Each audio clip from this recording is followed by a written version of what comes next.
आज हम लोग जो है क्लास 12वां का जो रसायन है उसमें हम लोग एक नया चैप्टर स्टार्ट करें, दैट इज चैप्टर नंबर 8। 8वां चैप्टर है। तुमको इसके पहले जो है तुमको पी ब्लॉक के तक हम लोग खत्म कर चुके हैं, जिसमें कि हम लोगों ने वर्ग 15, 16, 17, 18 इन सबों का अध्ययन किया। आज हम लोग स्टार्ट कर रहे हैं 8वां अध्याय है, जिसका नाम है डी एवं एफ ब्लॉक के तत्व। तो जो कि तुमको पी ब्लॉक के तत्व या किसी भी तरह के फिजिक्स, केमिस्ट्री, मैथ किसी भी टॉपिक में तुमको कुछ पूछना हो, कुछ क्वेश्चन नहीं बन रहे हों, उसके लिए तुमको या बोर्ड के लिए बोर्ड नोट्स लिखना हो हिंदी या इंग्लिश मीडियम में, तो उसके लिए या यदि मेडिकल का प्रिपरेशन करना हो, जिसके राइट टू लैब को प्ले स्टोर से डाउनलोड करके तुम जो है अपना पढ़ाई को आगे जारी रख सकते हो। और तुमको जहाँ भी तुमको पर्सनल डाउट के भी सेशन हैं, उसमें लाइव क्लासेस, ये सब सुविधाएं भी मिलेगी, नोट्स भी मिल जाएगा तुमको। तो इसी के साथ जो है तुमको आज का लेक्चर स्टार्ट कर रहे हैं। तो आज का जो क्लास है तुमको इसमें हम लोग पढ़ेंगे डी एवं एफ ब्लॉक के तत्व। किसी तत्व के अंतिम इलेक्ट्रॉन, किसी तत्व के अंतिम इलेक्ट्रॉन, अंतिम इलेक्ट्रॉन जिस ऑर्बिटल में भरे जाते हैं, जिस ऑर्बिटल में भरे जाते हैं, उसे आवर्त सारणी में उस ब्लॉक के तत्व कहे जाते हैं, उस ब्लॉक के तत्व कहे जाते हैं। मतलब ये हो गया कि एस ऑर्बिटल का मतलब एस ऑर्बिटल में गया तो एस ब्लॉक के तत्व, अगर अंतिम इलेक्ट्रॉन पी में गया तो पी ब्लॉक के तत्व, अंतिम इलेक्ट्रॉन डी में गया तो डी ब्लॉक के तत्व, एफ में गया तो एफ ब्लॉक के तत्व। तो जहां तक कि एक उदाहरण से देखें इस बात का, जैसे कि तुमको है इलेक्ट्रॉनिक विन्यास जैसे लिखना है तुमको। इलेक्ट्रॉनिक विन्यास कैसे लिखते हैं पहले, जैसे कि इलेक्ट्रॉनिक विन्यास लिखने का तरीका चलेगा, किस ऑर्बिटल में जाएगा, एस में जाएगा, इलेक्ट्रॉन गया अंतिम पी में गया या डी में गया, तो इलेक्ट्रॉनिक विन्यास जाएगा कि पी ब्लॉक में भी लिखा ही होगा। फिर से एक बार रिपीट करते हैं, एस पहले आता है, 1s का सबसे पहले भराता है, फिर 2s, फिर क्या भराता है 2p में, एस में 2 इलेक्ट्रॉन, पी में 6 इलेक्ट्रॉन, फिर तुमको 3s, फिर 3p। लेकिन उसके बाद पहले 3d ने भरा, 3d तक 3 ऑर्बिटल होते हैं, हर बार एक एक ऑर्बिटल भरते जाना है इसमें। 4s, 4d तक तुमको आ गया, 4f एक बढ़ गया, फिर तुमको क्या आता है 5s, 5p, 5d और 5, 6f तक आ गया तुमको। यहाँ पर एक बात और ध्यान रहे, अगर तुमको 120 से जो है ज्यादा परमाणु संख्या हो जाएगा तो ये 5h भी यहाँ लिखा जाएगा। ध्यान रहे, जबकि अभी 120 तक में इसकी जरूरत नहीं पड़ती, इसलिए हम लोग नहीं लिखते हैं 5h। नहीं तो यहाँ पर किसकी जरूरत पड़ जाएगी हमको, 5h हो जाएगा, हर बार एक बढ़ते जाएगा। तो यहाँ पर ऑटोमेटिक है कि इसमें 6g तक जा सकता है, लेकिन उतने इलेक्ट्रॉन अभी नहीं, उतने परमाणु संख्या तक अभी डिस्कवर नहीं किए गए हैं तत्व पर। और इसका नाम 6 हो गया। फिर 7 का तुम्हारा है 7s, 7p, 7p तक में ही तुमको जो है ये तुमको आ जाता है 7s, 7p 118 तक आ जाते हैं। और इसके बाद तुमको 8s आएगा, जो कि तुम्हारा है 8s में तुम्हारा ये 5s था ना, अभी 6s लिखाएगा है ना, 6s लिखाएगा, 6s, अब ये 6p और ये होगा तुम्हारा 6d, और ये 5 तो हो गया ना, 6p पर 6d ना, मतलब इतने पहले लिख रहे हैं ना, ऊपर 4d पर 5d, 4d के बाद 5d, यहाँ पर लिख देती है इसी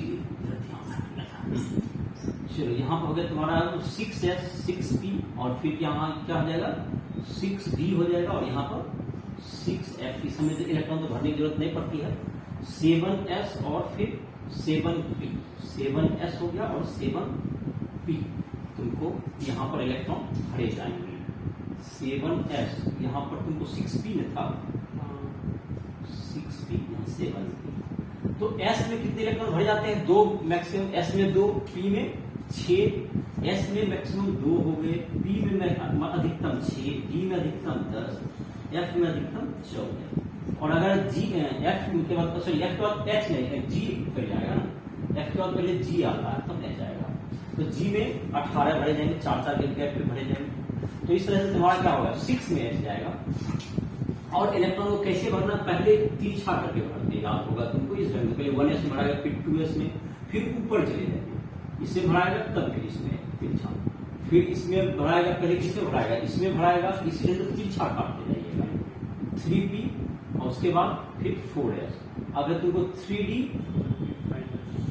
3d के बाद 4p तब फिर 5s, इस ढंग से क्या हो जाएगा तुमको, फिर से कटते जाएगा। 3d खत्म हो गया तब कहाँ होगा, 4d आएगा तेरा, ये तुम्हारा, और फिर यहाँ तक चला जाएगा। अब फिर नीचे चले गए तो फिर कहाँ से स्टार्ट करना है, 4f से स्टार्ट करना है।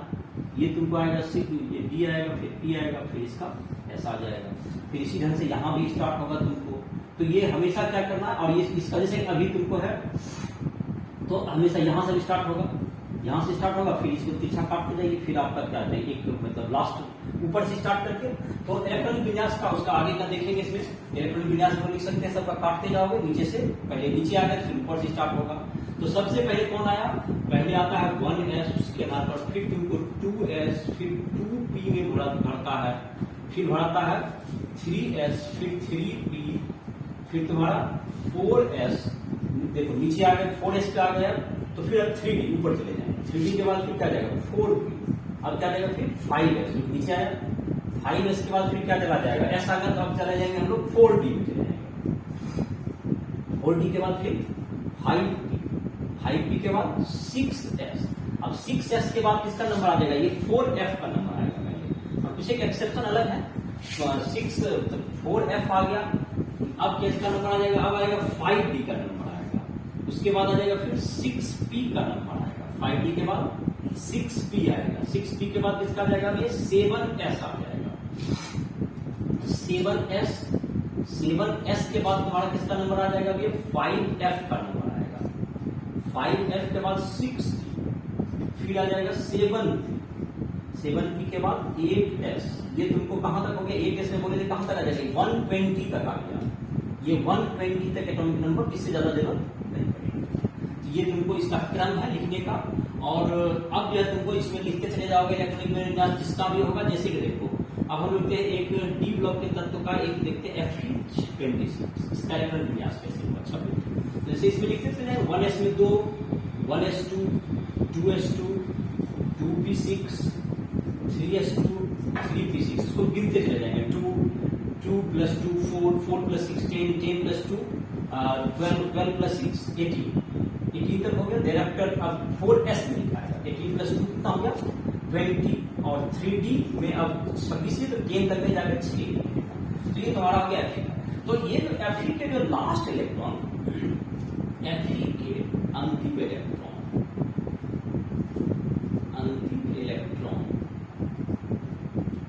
d ऑर्बिटल में भरे गए हैं, d ऑर्बिटल में भरे गए हैं, अतः Fe डी ब्लॉक के तत्व, डी ब्लॉक के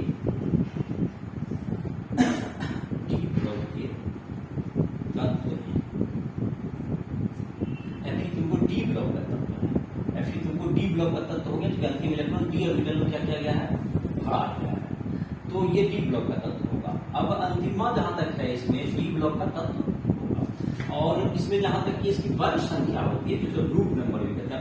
आवर्त संख्या क्या होता है तुमको, इसकी आवर्त संख्या जो होगी Fe का महत्तम ऑर्बिट की महत्तम कक्षा की संख्या, जिसमें इलेक्ट्रॉन महत्तम कक्षा की संख्या, जिसमें कितना महत्तम तक गया 4 तक गया, 4s तक गया, 4 हो गया आवर्त। और वर्ग संख्या बराबर क्या होता है, अंतिम s एवं d इलेक्ट्रॉनों का योग, अंतिम s एवं d इलेक्ट्रॉनों का योग। तो इसमें अंतिम s में 2 है, और 2 है s में, और 6 है d में, तो 8 हो गया। वर्ग संख्या इसकी 8, तो वर्ग संख्या 8 हो गई। और f ब्लॉक का जो तत्व होगा तो उसको क्या कहते हैं हम लोग, f ब्लॉक का तत्व के लिए क्या आ जाएगा, ये f ब्लॉक का तत्व जहां तक है तो उसके लिए क्या हो जाएगा, इसका जो वर्ग संख्या, तो हम f ब्लॉक का तत्व जब लिखेंगे तो उसमें अंतिम इलेक्ट्रॉन किसमें आ जाएगा, f में आ जाएगा। तो उसका उदाहरण खैर f जब स्टार्ट करेंगे तो उसमें देखिए समझ में भी आ गया होगा। तो ये तुमको वर्ग संख्या जो है डी ब्लॉक के तत्व की वर्ग संख्या जहां तक समझ में आ रही होगी, डी ब्लॉक के तत्व में एस में तुमको क्या होगा, एस में 2 और डी में 1 आ गया, 3 से शुरू होगा। डी ब्लॉक के तत्व की, डी ब्लॉक के तत्व की वर्ग संख्या बराबर 3 से 12, 3 से लेके 12 वर्ग तक ये होगा, और 3 से 12 वर्ग तक ये रहेगा। और चौथा आवर्त से शुरू होता है ये, चौथा, पांचवा, छठा, सातवां, 4 आवर्त में ये बटे हुए हैं, तो 4 तुम्हारे होंगे, तो 3 से लेके 12 तक के ये वर्ग में होंगे। और एफ ब्लॉक के तत्व जो है, इसको हम लोग डी ब्लॉक के तत्व को, डी ब्लॉक का तत्व को कब आवर्त सारणी का स्थान जो दिया गया है, इसको बीच में दिया गया है, तो जाहिर है कि दोनों तरफ क्या है, इसीलिए इसे संक्रमण तत्व भी कहा जाता है। डी ब्लॉक के तत्व का जहां तक ये स्थान है, डी ब्लॉक के तत्व को, डी ब्लॉक के तत्व को, डी ब्लॉक के तत्व को एस एवं पी ब्लॉक के तत्व के, पी ब्लॉक के तत्व के बीच रखा गया है, तत्व के बीच आवर्त सारणी में स्थान दिया गया है, आवर्त सारणी में रखा गया है, इसलिए इसे संक्रमण तत्व भी कहते हैं, ट्रांजिशन एलिमेंट, इसलिए इसे संक्रमण तत्व, ट्रांजिशन एलिमेंट, इसमें धातु भी कह सकते हैं, सभी धातु है इसमें, ट्रांजिशन एलिमेंट कहते हैं, और ये सभी धातु है, जैसे संक्रमण धातु भी कहते हैं। लेकिन जो है, लेकिन इसमें एक और चीज जानकारी जोड़ देते हैं, लेकिन वर्ग 12 के तत्व, वर्ग 12 के तत्व में डी कक्षक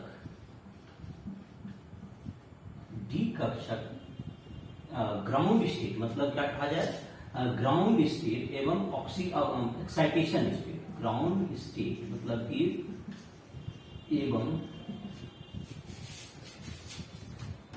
एवं एक्साइटेड स्टेट, उत्तेजित अवस्था में, एक्साइटेड स्टेट में पूर्णतः भरे रहते हैं, इसलिए वर्ग 12 के तत्व Zn, Cd एवं Hd संक्रमण तत्व में नहीं दिए जाते, संक्रमण तत्व में शामिल नहीं है। ये इसको इसमें संक्रमण तत्व में शामिल नहीं किया गया, क्योंकि इसमें डी जो है, तुमको चाहे कि तुमको क्या कहा जाए, जो कि ग्राउंड स्टेट में जो इलेक्ट्रॉनिक विन्यास लिखेंगे D3 D10 होगा, और जहां तक कैडमियम में 4D10 होगा, Hg है दैट इज 5D10 होगा, या तुमको जहां तक की रहा कॉपरनीशियम दैट इज 112 हो जाएगा, तो वो भी तुमको क्या है, ये सब में तुमको डी चाहे ऑक्सीकरण अवस्था में भी रहे, जैसे कि कोई ये कह सकता है कॉपर Ag उसमें भी 3D10 होता है, पूर्ण भरे हुए, लेकिन वह जब ऑक्सीकरण अवस्था में जबकि अलग जैसे +2 में आएगा 3D9 हो जाता है, तो डी अपूर्ण हो जाते हैं। तो उस परिभाषा के आधार पर कॉपर Ag जब ऑक्सीकरण अवस्था तुमको जो प्रदर्शित करता है, तो उसके मुताबिक ये क्या जाता है, जिसमें तुमको डी ऑर्बिटल अपूर्ण होते हैं, डी ऑर्बिटल क्या होता है, अपूर्ण रहते हैं, इसलिए जब तक डी ऑर्बिटल खाली नहीं होगा तब तक उसे संक्रमण धातु हम लोग नहीं कहेंगे। तो ये तुम्हारा अगर डी ब्लॉक के तत्व और तुमको इसका संक्रमण धातु इसको कहा जाता है। डी ब्लॉक के तत्व में Zn, Cd, Hg को छोड़ के बाकी तत्व को किसका नाम दिया गया है, बाकी तत्व को दिया गया है नाम तुमको संक्रमण धातु का नाम दिया गया है। तो संक्रमण धातु का हम लोग अध्ययन करेंगे, लेकिन Zn, Cd, Hg की भी पढ़ाई हम लोग इसमें करेंगे। तो Zn, Cd, Hg की भी पढ़ाई करेंगे। तो पहले जो तुमको है 3D, इसको जो अध्ययन किया गया, इसमें इसको जो है आवर्त के रूप में भी पढ़ते हैं हम लोग। इसमें जो है तुमको जैसे कि पी ब्लॉक में हम लोग वर्ग के रूप में पढ़ रहे थे, तो इसमें तुमको जो है जो अध्ययन दिया गया है हम लोग को जो करने के लिए, वह तुमको दिया गया है आवर्त के रूप में हम लोग पढ़ेंगे। इसमें आवर्त की क्रमबद्धता ज्यादा देखी जाती है, तो आवर्त के रूप में पढ़ेंगे। और वर्ग के रूप में तो अभी अध्ययन में इसका कुछ गुण नहीं दिया गया है, पहले इसका वर्ग के रूप में भी था, लेकिन अभी तुम्हारे एनसीईआरटी ग्रुप में वर्ग अध्ययन नहीं किया। जैसे हम लोग अभी परिचय ग्रुप आवर्त वर्ग सबसे देखते तत्व से पहले परिचय करते हैं, और उसके बाद उसके आवर्त सारणी में स्थान के बारे में चर्चा हो गई, उसके इलेक्ट्रॉनिक विन्यास, जब हम लोग तत्व का नाम लिखेंगे तो उसके इलेक्ट्रॉनिक विन्यास की भी चर्चा करते जाएंगे। ये 2 टॉपिक तुम्हारा इसमें क्लियर हो जाएगा। तो अब हम लोग देखेंगे 3D श्रेणी। जैसे 3D में जो इलेक्ट्रॉन जाता है तो उसमें 10 तत्व होंगे। 3D में 3D 1 से स्टार्ट होगा और 3D 10 तक जाएगा। कितने तत्व हो जाएंगे उसमें? 10 तत्व होंगे। तो 3D का से तो परिचय भी होगा। 3D की परमाणु संख्या कितनी शुरू होती है? 21 से। तो 3D जो श्रेणी के तत्व होंगे 21 से 30 तक होंगे। और 4D श्रेणी के तत्व होते हैं 39 से लेकर 48 तक। और 5D श्रेणी में जब जाओगे तो 5D श्रेणी में एक इंटरेस्टिंग बात ये देखोगे कि इसका जो शुरुआत तो 57 से हो जाएगा, लेंथेनम से, लेकिन उसके बाद जो 14 तत्व आते हैं लेंथेनम के बाद, वह तुमको F ब्लॉक के तत्व होंगे। मैंने 58 से लेकर 178 तक जो है F ब्लॉक के तत्व होते हैं, जिसको लेंथेनाइड्स कहते हैं। लेंथेनम के बाद आया उसको लेंथेनाइड्स कहेंगे। और उसके बाद फिर 72 से 80। तो इसका मतलब ये होगा तुमको 5D के तत्व। उसी प्रकार से 6D के तत्व होंगे, वो एक्टिनियम दैट इज 89 से शुरू होंगे, लेकिन फिर 90 से 103 तुमको F ब्लॉक में चले जाएंगे, जिसको हम लोग एक्टिनियम के बाद एक्टिनाइड्स कहेंगे। तो उसको अध्ययन तो हम लोग F ब्लॉक में करेंगे जाकर के। F ब्लॉक की 2 श्रेणियां हो गई, एक तुमको लेंथेनाइड्स की श्रेणी होगी और एक एक्टिनाइड्स की श्रेणी हो गई। और उसके बाद तुमको जो है, इसका मतलब पहले 89 से शुरू होगा, फिर 90 से 103 तुमको F ब्लॉक में चला गया, तो उसका तो डी ब्लॉक में ध्यान नहीं करेंगे। फिर 104 से लेकर 105 तक ये तत्व का क्या होगा तुम्हारा। तो हम लोग ये सभी श्रेणियां हैं, जिसके सभी तत्वों का हम लोग नाम देख लेते हैं और उसका इलेक्ट्रॉनिक विन्यास देख लेते हैं। इसमें से कितना याद कर पाओगे। 3D श्रेणी पर तो हमारा जोर रहेगा ही आगे के लिए जब टॉपिक में आएगा। तो इसको हॉरिजॉन्टल में भी हम लोग लिखते हैं। 3D श्रेणी में सबसे पहला तत्व तुम्हारा है स्कैंडियम। स्कैंडियम की परमाणु संख्या पता होगी कितना है? 21 होता है। ऐसे स्कैंडियम की परमाणु संख्या हो गई 21। और ये तुमको वर्ग संख्या 3 में आएगा, तो ये वर्ग संख्या 3 में आएगा। स्कैंडियम के बाद तुमको आ गया टाइटेनियम। टाइटेनियम का परमाणु संख्या हो गया 22। टाइटेनियम हो गया। टाइटेनियम के बाद तुमको आता है वेनेडियम। वेनेडियम का हो गया 23। उसके बाद आता है क्रोमियम। क्रोमियम का हो गया 24। उसके बाद आ गया तुमको मैग्नीज। इसका परमाणु संख्या 25 हो गया, 25। इसके बाद iron. Iron that is 26। Cobalt that is 27। Nickel that is 28। Copper 29। अब तुमको Zn 30 चाहिए, और ये तुमको है Zn 30 तक चला गया। तो ये जो तुम्हारा हो गया वर्ग संख्या, कहां से कहां तक हो गया? ये वर्ग संख्या जहां तक देखिए ये 3 होगा। ये 3 से शुरू हो गया। वर्ग संख्या कितना होगा? ये 3 से लेके ये तुमको ये फिर क्या होगा तुम्हारा? ये 4 में होगा। ये टाइटेनियम क्या होगा? ये 4 में होगा। वर्ग संख्या किसका होगा? ये 4 का होगा। इसी टाइप से वेनेडियम होगा, वर्ग संख्या 5 में होगा। ये 5। फिर ये वर्ग संख्या 6 का होगा, और ये तुम्हारा 7 में आएगा। फिर 8 में आएगा ये, और ये 9 में, और फिर ये 9 में। छूट गया, कैसे हो गया गड़बड़? 10 तो यहां होना चाहिए। नहीं, ठीक है, तो जा रहा था। ये क्या था? 8। ये 9 हो गया। ये तुम्हारा क्या होगा? 10, ये 11, और ये 12। ये 12। इसी तरह से 12 जब वर्ग हो गए, तो अब तुमको ये 3D श्रेणी होगा, जिसको याद कर लोगे नंबर नाम। इसको फिर से एक बार बोलते हैं। Scandium, titanium, vanadium, chromium, manganese, copper. Manganese के बाद तुम्हारा क्या होगा? मैग्नीज के बाद हो गया iron, cobalt, nickel, copper, zinc. Scandium, titanium, vanadium, chromium, manganese, iron, cobalt, nickel, copper, zinc. तो याद करने का कोशिश करो। वैसे तुमको 21 से लेकर 30 तक। तो इसको जो है कि अगर याद नहीं हुआ होगा तो फिर से रिपीट करके सबका नाम भी तुम वीडियो को रिपीट करके नाम याद कर सकते हो। मैंने बोल दिया, उसको रिपीट कर लेगा अगर नहीं याद हुआ तो। चलिए अब 4D का लिखते हैं। 4D के तत्व। 4D के तत्व का बात करते हैं हम लोग। 4D श्रेणी में जो तुम्हारा आएगा, ये तुमको स्कैंडियम जैसे 29 है, स्कैंडियम 21 के जो वर्ग 3 का है तुमको, तो इसके नीचे रहेगा तुमको Y that is yttrium. Yttrium, YITRIUM। चलिए 39 हो गया, 18 जोड़ते जाओगे, सब में 18 जोड़ते जाओगे तुम्हारा आ जाएगा। तो ये है तुमको। इसके बाद टाइटेनियम है, तो टाइटेनियम का हो जाएगा जर्कोनियम, जर्कोनियम। उसके बाद तुमको आता है नियोबियम, नियोबियम। नियोबियम के बाद मॉलिब्डेनम, मॉलिब्डेनम हो गया। मॉलिब्डेनम के बाद तुमको आ गया टेक्नीटियम, टेक्नीटियम, TC। उसके बाद आता है रुथेनियम 44, रोहेडियम 45। उसके बाद आता है पैलेडियम 46, AG 47, जेडन के नीचे CD दैट इज 48, कैडमियम, जेडन और कैडमियम। ये तुम्हारा हो गया। तो फिर से इस बात का, इसका नाम फिर से मैं एक बार बोल देता हूं, yttrium, zirconium, niobium, molybdenum, technetium, ruthenium, rhodium. Rhodium के बाद तुम्हारा आ गया पैलेडियम, पैलेडियम के बाद AG दैट इज सिल्वर, उससे परिचित ही हो, सिल्वर के बाद कैडमियम। तो ये तुम्हारा हो गया। जिसको तुमको फिर से, इसको अगर याद नहीं कर पाओगे फिर से एक बार बोल देते हैं, या वीडियो को रिपीट करके याद करोगे।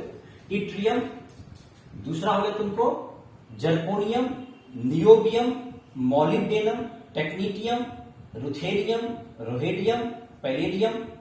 उसके बाद तुम्हारा आ गया AG दैट इज सिल्वर, उसका कैडमियम। तो ये तुम्हारा वर्ग 4D के तत्व। वर्ग 3 के भी तत्व तुमको लिखे जा रहे हैं धीरे धीरे। अब तुमको इसमें है 4D के तत्व, सॉरी 5D के तत्व, 5D के तत्व ये तुम्हारा होगा। तो 5D में जाहिर है कि इसमें तुमको तो खैर 18 प्लस कर दोगे तुम्हारा आ जाएगा, लेकिन बाकी समय 4F आ जाएगा, तो यहाँ पे 32 जोड़ना होगा।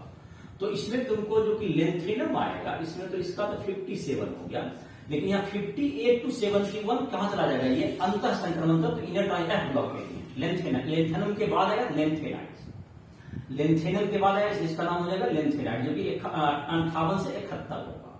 तो अब आ जाएगा इसमें हैफनियम, इसमें किसका नाम आ गया, हैफनियम, ये 72 हो गया। हैफनियम के बाद 72 हो गया। ये तुमको टेंटेनम 73 हो गया, 73। और टंगस्टन, इसका संकेत भी देखोगे, ध्यान रखेगा, W होता है टंगस्टन में, W फुल फ्रॉम ऐसे कहते हैं, जो कि टंगस्टन का संकेत हो गया W। ये भी ध्यान रखने की बात है, W बिल्कुल अलग है। तो ये हो गया तुम्हारा, ये तुम्हारा कितना हो गया, ये तुम्हारा 74 हो गया, इसका 74 हो गया। अब है इसके बाद आ जाएगा तुमको 74 रेनियम, रेनियम 75। इसके बाद osmium 76, iridium 77, platinum 78, gold 79, Hg 80, mercury. ये तुम्हारा हो गया। तत्व का नाम फिर से याद कर सकते हो, मैं एक बार रिपीट कर देता हूं। इसका तत्व का नाम है तुमको लेंथेनम, लेंथेनम के बाद तुमको मतलब 72 शुरू होगा, that is hafnium, tantalum, W से हो गया तुम्हारा टंगस्टन, टंगस्टन के बाद किसका नंबर आ गया, रेनियम, रेनियम के बाद ऑस्मियम, ऑस्मियम के बाद इरिडियम, इरिडियम के बाद प्लेटिनम, प्लेटिनम के बाद गोल्ड, मरकरी। ये तुम्हारा हो गया 5D श्रेणी के तत्व हो गए, मतलब सॉरी ये हो गया तुम्हारा 5D। 6D के तत्व, 6D में तुम्हारा तत्व आएगा, तो यहां पर क्या आ जाएगा, लेंथेनम के बाद आ जाएगा एक्टिनियम आ जाएगा, एक्टिनियम 89, एक्टिनियम 89। तो इसमें तुमको जो है जाहिर है कि इसमें तुमको अब यहां पर फिर जो है तुमको यहां पर फिर गैप हो जाएगा, 90 से 103 गैप हो जाएगा। तो अब सारे जो नए तत्व हैं वो है तुमको, तो जिसके नाम तो मैं लिखता हूं, पहला रदरफोर्डियम, रदरफोर्ड के नाम पर है, दैट इज 104, रदरफोर्डियम हो गया। उसके बाद तुमको 105 नंबर जो तत्व है तुम्हारा, 105 नंबर तत्व हो गया ड्यूबनियम, डीबी ड्यूबनियम, 105 हो गया ड्यूबनियम। 106 हो गया एसजी, दैट इज सिबोर्जियम। 106 हो गया सिबोर्जियम। बीएच नेरिस बोर्ड, बोर्ड के नाम पर है 107 नंबर तक, जिसका संकेत है बीएच 107। 108 है तुमको, जिसका की संकेत है तुमको, इसका हो गया संकेत हो गया 100 एचएस हैसियम। 108 हो गया एमटी मिटिटियम। एमटी 109 हो गया। 110 हो गया डर्मेस्ट्रियम डीएस। डीएस हो गया कितना 110 हो गया, 109 तो हो गया, अब ये हो गया 110 हो गया। 111 हो गया रोंटेजेनियम। 111 रोंजन, जो कि तुम्हारा एक्सरे का जिन्होंने डिस्कवर किया। और इसका जो तत्व है कॉपरनिकस के नाम पर है कॉपरनीशियम, दैट इज 112।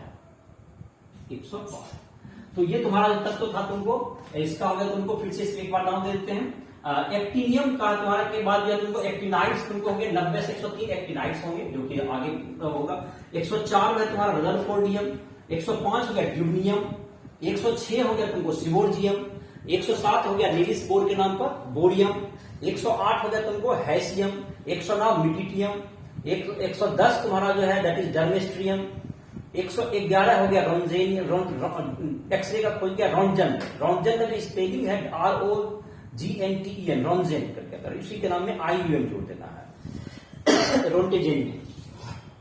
और इसका दूसरा जो लास्ट जो तत्व है जो कॉपरनिकस के नाम पर कॉपरनीशियम। तो ये तुम्हारा हो गया। तो खैर ये सब सही भी, अगर नीचे नहीं भी याद होगा तो बात है कि सबका याद रखोगे जहां तक याद कर पाओगे। तो ये तुम्हारा वर्ग। अब जहां तक इसके इलेक्ट्रॉनिक विन्यास की बात है, तो इलेक्ट्रॉनिक विन्यास जो कि हमने अभी बताया लिखने का, इलेक्ट्रॉनिक विन्यास तुमको 3D श्रेणी में 2 अपवाद है जिसकी मैं चर्चा कर देता हूं। बाकी कॉमन तुमको लिखने के लिए आता होगा। 3D श्रेणी में 2 अपवाद है। 3D श्रेणी में तुमको यह अर्ध भरे तुमको डी ऑर्बिटल जो होते हैं वो ज्यादा अस्थायी होते हैं। तो 3D श्रेणी में जैसे कि हम लोग देखेंगे तो इसमें कहीं पर पहला जो तुम्हारा है इसमें कोई दिक्कत नहीं है, वर्ग 3, वर्ग 4 और वर्ग 5। इसमें कहीं अपवाद तुमको मिलता है, यहां पर है, जिसमें कि हम लोग चर्चा कर लेते हैं। यहां अलग से लिख देते हैं पहले वर्ग की, उसके बाद फिर वहां पर भी दिखा देंगे। मतलब कि 3D श्रेणी में अपवाद, इलेक्ट्रॉनिक विन्यास में अपवाद, 3D श्रेणी के अपवाद, मतलब अपवाद इलेक्ट्रॉनिक विन्यास में अपवाद का अर्थ उसमें केस में है। तो क्रोमियम में होता है तो 3D5, क्रोमियम 24 है, इसको मैं लिख देता हूं। तो 1s2, 2s2 परीक्षा में तुमको पूछे जाते हैं, 2s2 2p6, 3s2 3p6, यहाँ पर 4s2 के बजाय s में 1 इलेक्ट्रॉन जाकर के 3d5 हो जाएगा। ये देख ध्यान देने वाले, यहाँ 4s2 3d4 लिखोगे वे गलत हो जाएगा, तो ध्यान रखेगा यहाँ पर d में अर्धभरित करेंगे या बाद के रूप में यहाँ पर आएगा। 3D में एक और अपवाद है 3D श्रेणी में, दैट इज कॉपर। क्रोमियम के बाद तुम्हारा दूसरा अपवाद है दैट इज कॉपर 29 है। तो कॉपर 29 में 1s2 2s2 2p6 3s2 3p6 4s1 और 3d10 हो जाएगा। इसमें भी 9 को 10 कर दिया गया, इसमें 4 को 5 कर दिया गया है। इसी का कॉरस्पॉन्डिंग जो अपवाद है डी ऑर्बिटल के भरे हुए जो कि है तुम्हारा, ये दोनों तुमको 4D में भी इसी जगह पे तो अपवाद है ही, 4D में इसी जगह पर अपवाद है, 4D में भी तुमको अपवाद है। यहाँ पर 4D में ये अपवाद तो है ही, 4D में भी इसके कॉरस्पॉन्डिंग क्रोमियम के कॉरस्पॉन्डिंग मोलिब्डेनम होता है 42। तो 42 में भी तुम जाओगे तो यहां पर भी वही अपवाद है, जैसे क्रिप्टन 36 हो गया, 36 हो गया, मतलब ये चला गया, हीलियम नियोन आर्गन 4p6 कर गया, 4p6 और 5s1 कर देंगे और 4d5 करेंगे इसका। यहां भी देखो अपवाद है तुम्हारा मोलिब्डेनम। अब 4D में एक और अपवाद है तुम्हारा, जैसे कि Ag है तुम्हारा, इसमें अपवाद तो बहुत से हैं जिसका चर्चा हम करते हैं अलग से। जैसे इस तरह का अपवाद में क्रोमियम 36 है और तुमको यहां पर क्या आ जाएगा 5s1 और 4D इसमें 10 कर देगा। तो इसमें भी तुमको क्या होगा, ये दोनों अपवाद इसी की तरह इसी से मिलते जुलते हैं। लेकिन इंटरेस्टिंग बात यह है कि 5D में तुम्हारा जहां तक है, जो कि ये जो 3D में जो अपवाद देख रहे हैं, 4D में अपवाद देख रहे हैं, 5D में इसके कॉरस्पॉन्डिंग तो अपवाद वाला है, लेकिन इसके कॉरस्पॉन्डिंग बिल्कुल सही लिखा गया, मतलब अपवाद नहीं है।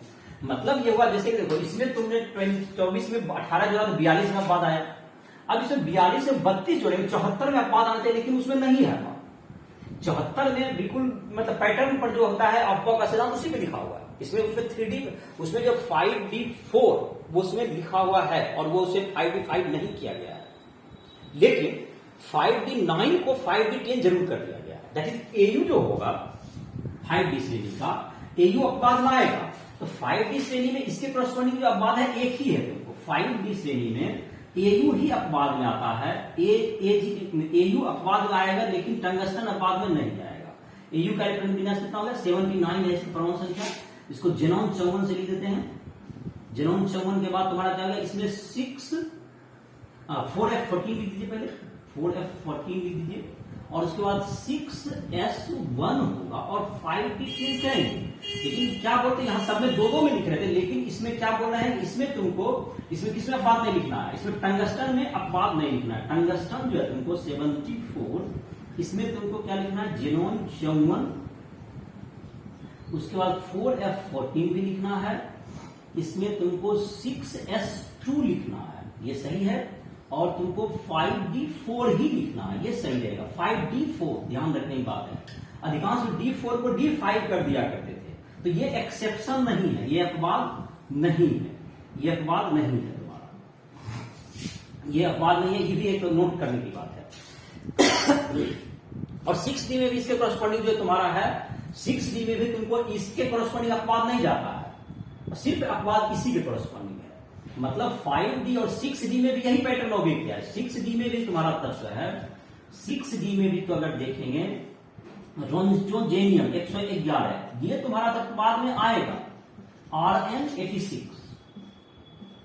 5F14 आएगा और 6S1 आएगा, 7S1 और 6D10, ये तो अपवाद आएगा। लेकिन फिर इसको D4 वाला इसमें भी अपवाद नहीं किया गया है, इसमें भी D4 का एक्सेप्शन में नहीं गया, सिर्फ एक एक्सेप्शन है इसमें भी। तो ये तो तुम्हारे अपवाद हो गए जो कि आधे भरे और पूर्ण भरे से जुड़े हुए थे। इसमें अपवाद कौन कौन हुआ, 2 हुए 3D में।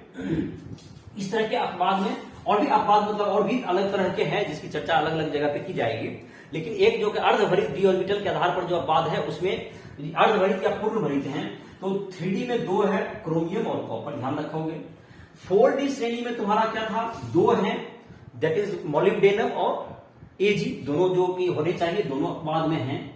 लेकिन 5D में तुमको D10 वाला, D9 को D10 करना है, D4 को D5 नहीं करना है। 6D में भी यही बात करना है।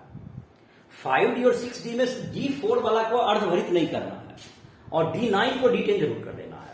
मतलब 3D 4D में D4 को भी D5 करना है, 5D 6D में D4 को D5 नहीं करना है। इस तरह से 2 2 4 इसमें होगा, इसमें 1 1 हो गए, तो 6 अपवाद इस तरह के हो गए इलेक्ट्रॉनिक विन्यास के, जिस पर ध्यान आपको रखने हैं। और तुमको 41 से तुमको 41 से जो कि तुमको 4D श्रेणी में और देखेंगे, 4D श्रेणी में तुमको 41 से लेके 47 तक सब अपवाद ही है। 41 से 47 तक अपवाद ही है सब में। 41 में तो डी सब में S1 है, 41 से मतलब 47 तक अपवाद में ही आता है, जिसमें कि सब में तुमको 41 में S1 है, 41 में S1 का अपवाद है और बाकी डी में जितना है उसको भर के देख लोगे। 42 में भी तुमको S1 ही होता है, जो कि 42 को बताया भी है वहां पर।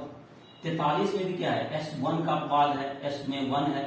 44 में तुम्हारा जहां तक है इसमें भी S1 है, 45 में भी S1 ही है, 46 में इसमें 0 है, 46 में इसमें 0 है और 47 में भी S में 1 है। बाकी तो खैर ये तुम्हारा ये तुमको ये भी अपवाद है। तो यहाँ 2 चर्चा पहले भी हम लोग कर रहे हैं, मोलिब्डेनम दैट इज 42 और 47 का तो हम लोग पहले भी चर्चा कर रहे हैं। और इसमें इसके अलावा भी सब में अपवाद है। पैरेडियम में 0 हो गया है, पैरेडियम में 0 हो जाता है, ये तुम्हारा पैरेडियम है। ये पीडी में 0 हो जाता है, ये सबसे अलग है अपवाद। और बाकी यहाँ पर भी तुमको सब में अपवाद है। तो इसमें जहां तक बाकी कैरेक्टर बिना जो जनरल है उसको तुम आई होप कि लिख लोगे। और जहां जहां अपवाद थे मैंने सबको बताया। और ऐसे तुमको परीक्षा में जनरली तुमको जो पूछे जाएंगे ये तो जानकारी हो गई। क्रोमियम और कॉपर ये दोनों ज्यादा पूछे जाते हैं, 1 से 36 तक के जब पर ज्यादा जोर रहता है तो क्रोमियम और कॉपर ही तुम्हें परीक्षा में ज्यादा पूछे जाएंगे। बाकी इन सबों का भी इंट्रोडक्शन हो गया। तो ये तुमको इसके साथ ये तुम्हारा जो इलेक्ट्रॉनिक विन्यास था तुम्हारा, इसके नाम हैं, ये सब हम लोग आज के लेक्चर में पढ़ लिए। इसके बाद हम लोग अगले लेक्चर में इसके भौतिक गुण, इसके तुमको जो कि और भी जो गुण हैं डी ब्लॉक के, उसका हम लोग अध्ययन करेंगे। तुम किसी भी प्रकार का कोई फिजिक्स केमिस्ट्री मैथ में कुछ प्रॉब्लम हो, कुछ समझ सीखना हो, कुछ क्वेश्चन वगैरह नहीं बने हो फिजिक्स केमिस्ट्री मैथ में, उसके राइट टू एक्ट से के माध्यम से हमसे संपर्क कर सकते हो।